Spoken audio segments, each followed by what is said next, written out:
Good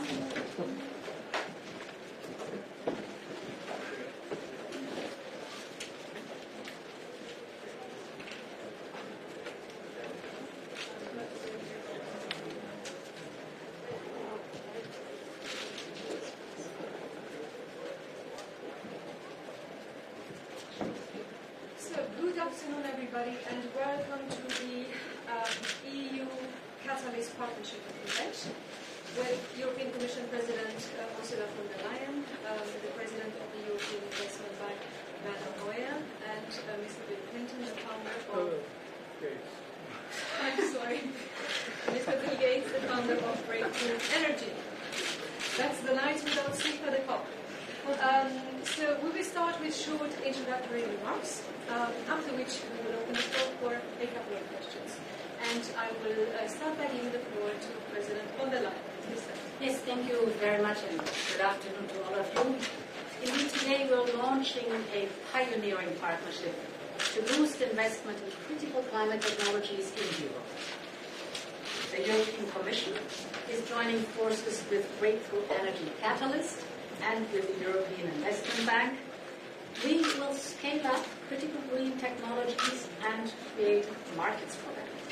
And I'm very glad that Bill Gates and Werner are joining me for the launch of this EU Catalyst Partnership.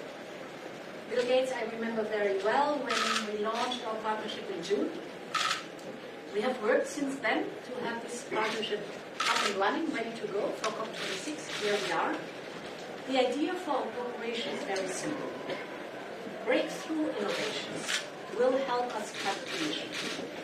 So, how that? At the beginning, if you look at these innovations, their production costs, they are often not competitive, they are too expensive, and their markets are not scalable, they are too small.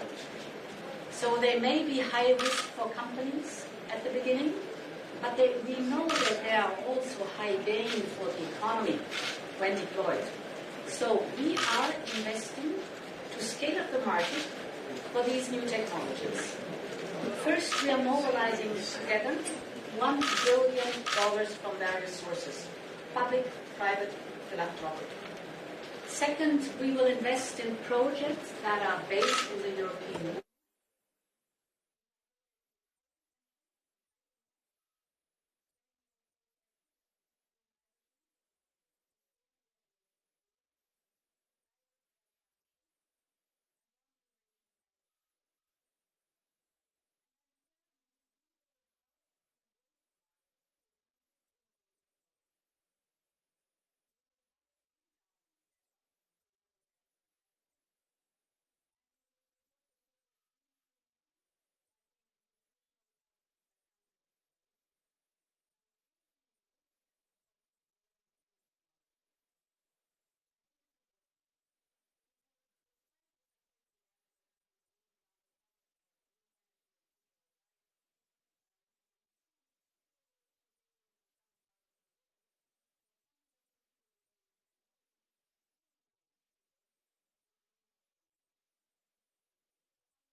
Buy sustainable fuel. We already have a list of partners that will be ready to buy these green products, so this is a very good starting point. And we want to go fast. We're planning to select the first project.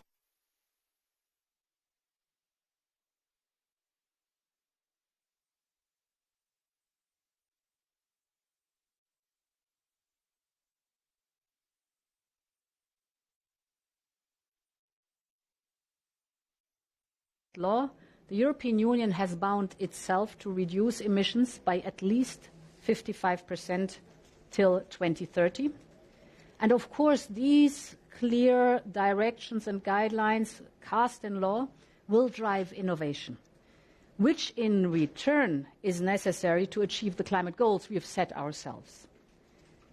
And this will also create, we are deeply convinced, high-quality green jobs in the European Union. So I hope that this partnership will be a template for similar initiatives in Europe and around the globe. Thank you so much. Thank you very much. Mr. Gates, the floor is yours.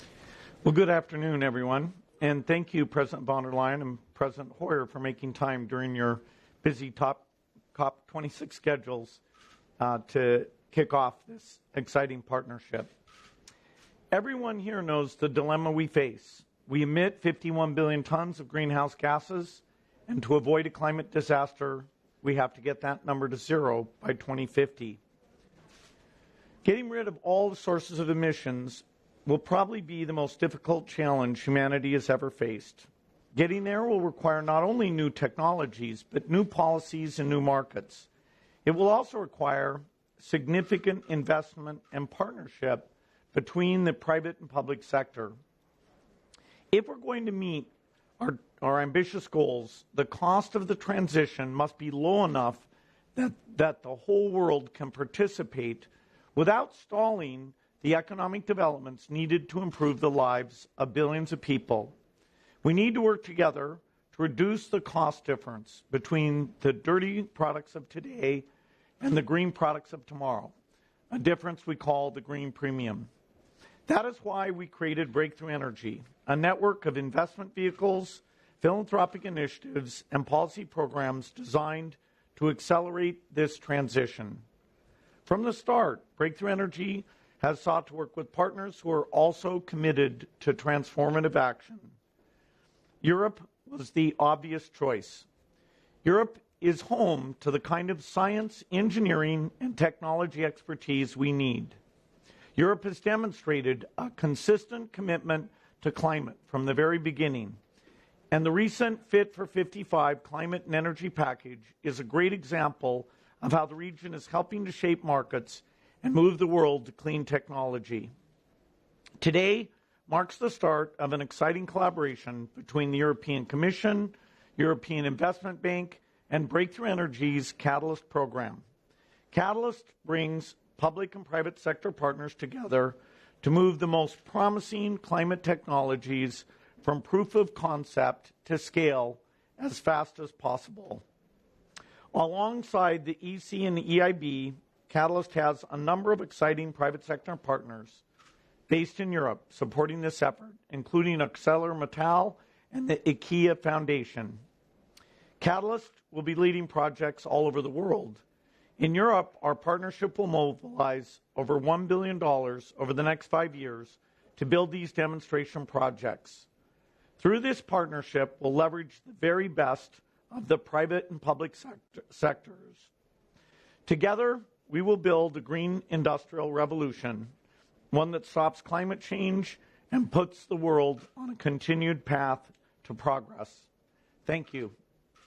Thank you very much, Mr. Gates. And now President Hoyer. Well, ladies and gentlemen, thank you very much for being here. It's a great honor for me to be here and to be with such distinguished partners. We know that to reach net zero and to meet the Paris climate goals, we need a global technological revolution. For this to happen, we need more public and private investments in game-changing innovations and in their global development. And we need to accelerate this process. And we should deploy a little bit more of a can-do approach here and not just dwell on doomsday scenarios when it comes to climate. Yes, we can make a difference together. The partnership we are announcing today with the European Commission and Breakthrough Energy Catalyst is about promoting the technological solutions that will help build a green future for all of us. At the Eubank, we have built the by far largest portfolio of not just climate projects, but also innovation projects of any multilateral development bank. This is also the result of the great support of the European Commission and is a reflection of our bank's priorities.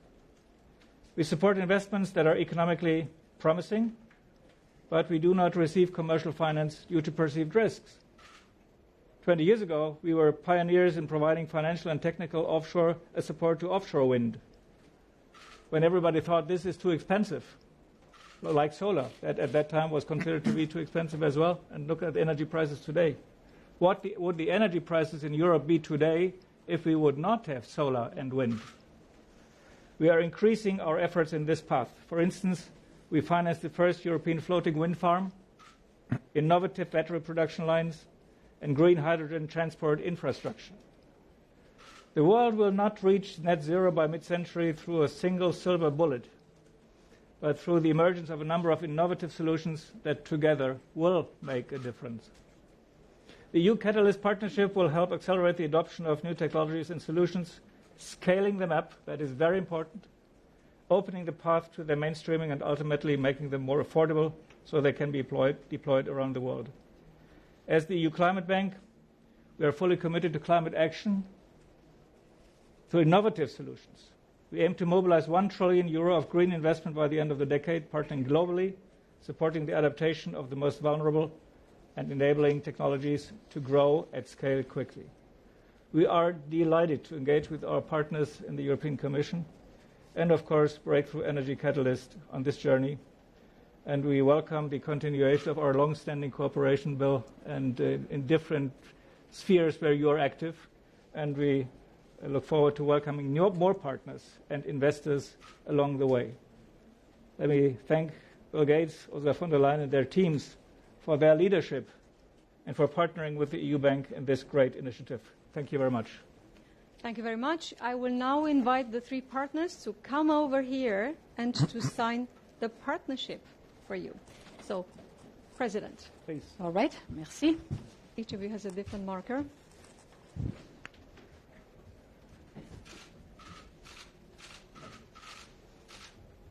So. Okay. Oh, yeah, well, COVID times. Yeah. That's true.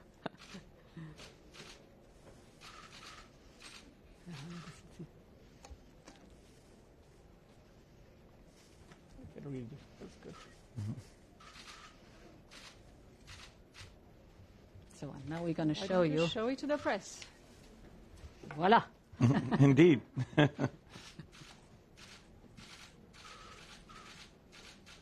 Merci. Excellent. Thank you What very are we going to much. do with all these reserve copies? You are going to have one good. afterwards. Appreciate that.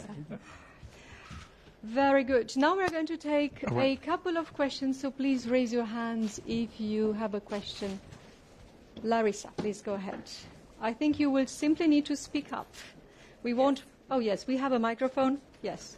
We'll try to disinfect in between during the answers.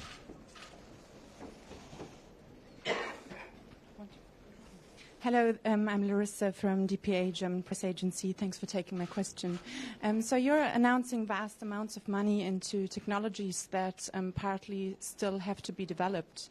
On the other hand, the $100 billion pledge is met 3 years later than promised, and there aren't any concrete financial pledges for loss and damage yet. So wouldn't it be more urgent and make more sense to put more money there first? Thank you. I think we have to do all three things. So, of course, we have to invest as much as possible in innovation and development of breakthrough technologies. Or what we also do, work with the breakthrough technologies that are at the horizon right now and help them to be market feasible. But you're right, it is also on the agenda very prominently here of COP26, the climate finance, the $100 billion that have been promised to the most vulnerable and least developed countries, and this promise has not been kept so far. So I hope that within the next 2 weeks, while negotiating here, we will be able to close the gap so that in 22, for the very first time, the $100 billion will be really paid. And of course, we know already that from 23 on, this will be the case. Just to add to that, the total green premium would be right now about $5 trillion per year. And so unless we reduce the cost of green products, even that $100 billion, which you're fair to say we need to push aggressively to achieve that, would only be less than 2% of what it would cost to subsidize these green activities for the developing countries. So the innovation side is going to bear a lot of the burden of making it affordable for the world to do these things. So both in parallel is the right answer. Thank you. Well, let me add one point. It is quite obvious that the SDGs and the climate objectives of Paris will not be achievable with public money only. We need to crowd in the private sector. That goes beyond philanthropy. That goes also into people who want to make a business with it. And that makes it necessary to see the development of these new technologies cannot wait 15 or 20 or 30 years. We have to accelerate the process.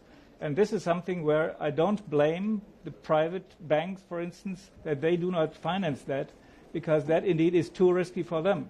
So for this beginning of the process, we need the intervention of the European Commission and the member states of the European Union, supporters like Bill Gates and the Foundation, and institutions like us. We are a public bank that is financed on the capital markets. So every cent we lend comes from the capital market beforehand. So this is one way of dragging the private sector into the financing of these projects, and that's key. Without crowding in the private sector, either by co-financing concrete projects or by selling the bonds, by buying the bonds of the EU bank, can we achieve that objective. And this is a very, very good program we have here, and we have precursors to this in our cooperation, both with the European Commission always, but also with the Breakthrough Energy and with Bill Gates in general in these different capacities. Thank you very much. Second question there.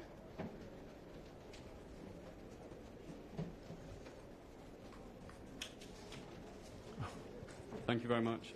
John Ainger, Bloomberg News. I was just wondering if you could talk a little bit about the ideal candidate to receive some of these funds. Will it be a startup based in Europe? And just secondly, if I may, obviously in Europe at the moment, the nuclear debate is really hotting up at the moment. Could any of these funds theoretically go towards nuclear projects like small nuclear reactors and perhaps green hydrogen?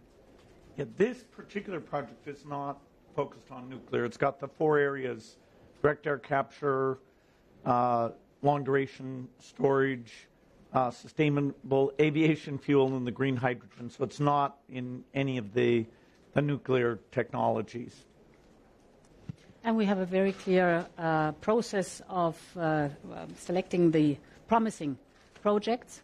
So, of course, we use the expertise of Catalyst to have a look whether a research or an innovation project is promising really to make a breakthrough innovation and be able to go to the market. But, of course, we also have the expertise of the EIB. So these are the projects that then will be presented to the European Commission. The Commission has a veto right. So all 3 of us, with the different qualities and the different experience we have, will look at the process whom to choose. I'd be surprised if any project was just a small company. Most likely it's a consortium that includes innovators, small companies, along with some of the companies that have been in the traditional business. Oh. Thank you very much. That was it. The partners will need to go to their next meetings. Thank you very much for your patience and for attending. Thank you. Thank you. Thank you very much. Thanks a lot.